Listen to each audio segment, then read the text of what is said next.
Okay, so in this video, we are going to learn about how to design an abstract for a conference or a poster presentation. So, first of all, we need to understand what is meant by an abstract. An abstract is basically a short summary of a research paper. You are going to write a research, and you first write an abstract of your research that gives an understanding to your supervisor or an external or your fellows or your colleagues about a snapshot or a quick summary of your research, and a quick idea that gives the readers an understanding of either your research is relevant to their interest or relevant to the respective field. Instead of going through the whole paper, they just went through the abstract and gets the idea. So there are five basic parts of an abstract that gives the understanding of the whole abstract, and that gives the summary of a complete research paper. The first part is background or introduction. As we all know, whenever we want to do any research, we actually discover or identify a gap in a literature. And then we did a research or to fulfill that gap in our environment or in our clinic or in our society, whatever the topic we are going to research. So the background or introduction gives the idea to the reader that what is actually done in this topic and what is not done already, and where is the gap, and then we highlight the gap, and then we highlight the objectives of our research. So basically that is the main part of a abstract. And to understand this, I went through an example.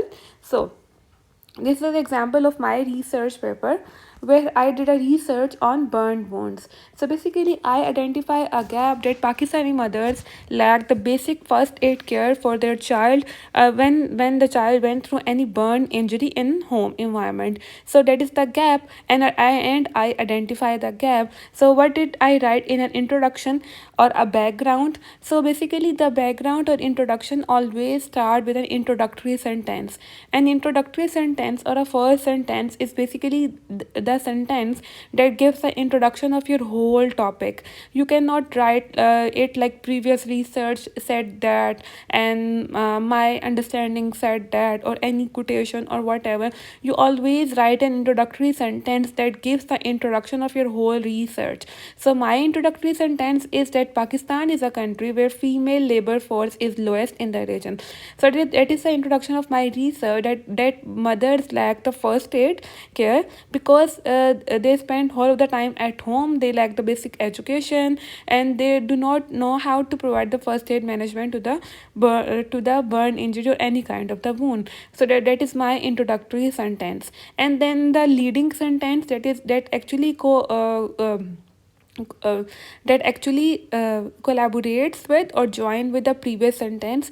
So in introduction or a background, we write the introductory sentence, and then we write what is known already in this area, and then we write what is not known, and then we highlight the gap, and we give the reader a clue that this is the gap, and I am trying to fulfill this gap by doing this research. So in my study, I identified that Pakistan is a country where female labor force is lowest.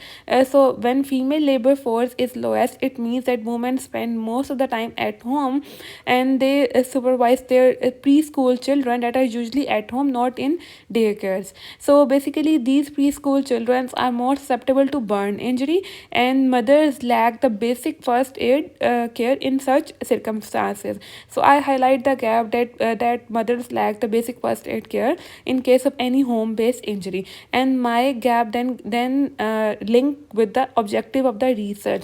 So objective of the research is to understand the practices of Pakistani mothers towards children first aid in burn injury, and that is also linked with this area about what is objective.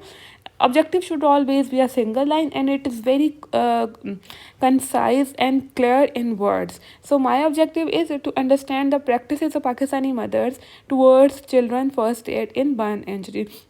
Then the third part of the abstract, which is a methodology. What is meant by methodology?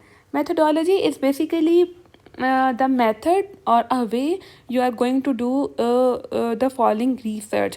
For example, in my study, the children and burn wounds, how I will fulfill the gap in this area. So there are many parts of the methodology, and they are basically, these are the basic points of the methodology that we need to fulfill in case of fulfilling that gap. So the first point is study design. What is the design I am going to implement to fulfill that gap? There are many study designs, like cross sectional, case control, cohort, experimental trial, observational study design. So there are a lot of study designs. Then the study setting, in which setting you are going to do the research. So like in case of children and burn wounds, my setting was the private hospital, a private OPD of dermatology and plastic surgery unit who deal with the burn wounds. Then the third is sampling technique, how I will collect the sample. So there are many sampling techniques, like how I will collect data from the individual. For example, in my clinic, there are many patients come with the burn wounds. Then how I will identify that I will collect data from this mother and not from this mother. So this is the sampling technique. So there are many sampling techniques like convenience sampling, stratified random sampling, randomized controlled trials, which also the part of the stratified random sampling. So there are many sampling techniques, and the simplest one is convenience sampling, like I take the patient or an individual according to my convenience.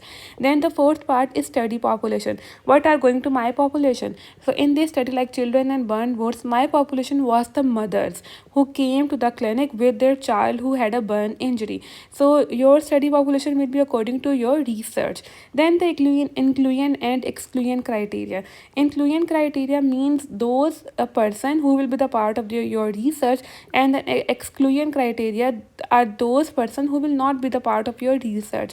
So in my study, mothers who present with their child less than 6 years of age, because I mentioned that preschool children who are under 6 years of the age. So my inclusion criteria will be those mothers who present with the child of burn injury with the child age less than 6 years, and my exclusion criteria will be those mothers who present with their child who had an age more than 6 years. Then the third last point is data collection tools. Data collection tools means the questionnaire I will ask from the patient or a mother to identify or fulfill that gap. So data collection tool is basically a questionnaire. In case of cross sectional, it will be a survey. In case of case control, it will also be a survey. But the two types of survey, in case of experimental trial, there will be an intervention with a questionnaire. So there are many data collection tools. So the second last point is data collection procedure, how I will collect the data. So like for instance, for the cross sectional study, I will collect the data through the Google form, and similarly for the other trials, there are many ways of data collection procedure. And the final one is data analysis. Now I have collected the data, then how, and the final point is how I will analyze the data. So analysis is usually made by an SPSS, which is a statistical package of software that will analyze the data in with multiple statistics. So that is the part of the methodology. Then after analysis, I get the result, and then I display the result in my abstract or a poster, and the final point is conclusion. So again, let's get back to my research. So in my research, my study design was a qualitative study design, a qualitative study in which we do the structured interviews. And then my study setting was outpatient department of dermatology and plastic surgery unit. My sampling technique was convenient sampling. My study population was mothers who came to the clinic with the children less than 6 years of the age, and I have already mentioned the inclusion and exclusion criteria. So the results, I have mentioned my results as my total sample size was 6 only, which is not a good digit. So there was not any statistical test applied to my result. So findings means what I got from my result. So I have mentioned my findings as well, and then conclusion. So conclusion is just basically a single line statement that conclude your whole research in a simple statement. So basically that is the way we write an abstract for a conference or a poster presentation. So thank you so much.